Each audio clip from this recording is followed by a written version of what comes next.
কলকাতা সহ দক্ষিণবঙ্গে আজ অতি ভারী বৃষ্টির লাল সতর্কতা। উপকূল এবং পশ্চিমের জেলাগুলিতে কমল সতর্কতা। শনিবার থেকে কলকাতায় বৃষ্টিপাতের পরিমাণ কমবে বলে পূর্বাভাস।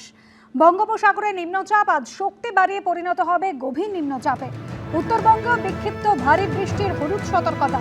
রবিবার থেকে বৃষ্টি বাড়বে উত্তরবঙ্গের 5টি জেলায়।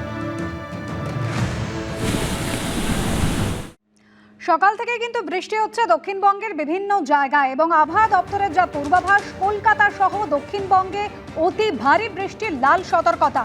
উপকূল এবং পশ্চিমের জেলাগুলিতে কমলা সতর্কতার পূর্বাভাস।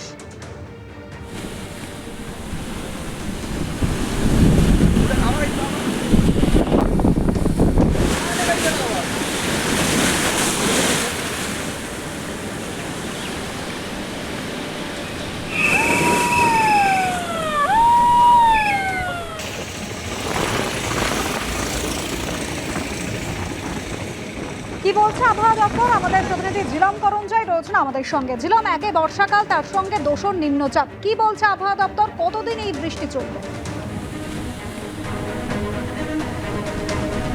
একদমই, আবহাওয়া দপ্তর যেটা জানাচ্ছে যে এই যে বঙ্গোপসাগরে নিম্নচাপ হয়েছিল, সেই নিম্নচাপ সুস্পষ্টভাবে আরও গভীর নিম্নচাপে পরিণত হচ্ছে আজকে এবং আগামীকাল সারাদিন এই তার প্রভাব চলবে। পশ্চিমবঙ্গ থেকে ঝাড়খণ্ড অব্দি এর অক্ষরেখা রয়েছে এবং যেটা মোটের ওপর দেখা যাচ্ছে যে পশ্চিমবঙ্গের এই যে দক্ষিণবঙ্গে আজকে যেমন তুমি বলছিলে যে লাল সতর্কতা, অধিকাংশ জেলাতে এই মুহূর্তে কমলা সতর্কতা দেওয়া আছে দক্ষিণবঙ্গের, এবং এর পাশাপাশি মৎস্যজীবীদের সমুদ্র উপকূল যেই জায়গাগুলোতে সেগুলোতে তাদের সতর্কতা দেওয়া হয়েছে।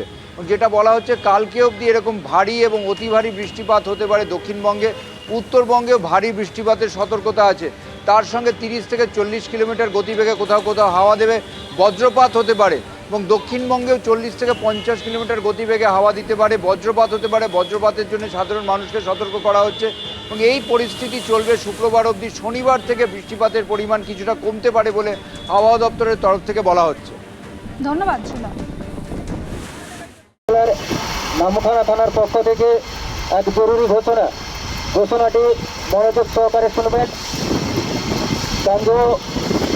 পশ্চিমবঙ্গে বঙ্গোপসাগরে গভীর নিম্নচাপ তৈরি হয়েছে, যার ফলে ভারী থেকে অতি ভারী বজ্র বিদ্যুৎ সহ বৃষ্টিপাত এবং সঙ্গে দমকা হাওয়া বইতে পারে।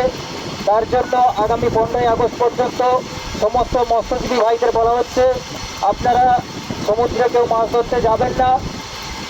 আপনাদের নৌকোগুলিকে নদীর পাড়ে শক্ত কাঠি দিয়ে বেঁধে রাখবেন। সেই সঙ্গে নদীর পাশে যাদের কাঁচা বাড়ি রয়েছে আপনাদের উদ্দেশ্যে বলা হচ্ছে আপনারা আপনাদের নিরাপদ স্থানে আশ্রয় নেবেন। এই ঘূর্ণাবর্তের সময় কারো কিছু সমস্যা হলে আপনারা সরাসরি নামখানা থানাতে যোগাযোগ করবেন। এবিপি আনন্দ, এগিয়ে থাকে, এগিয়ে রাখে।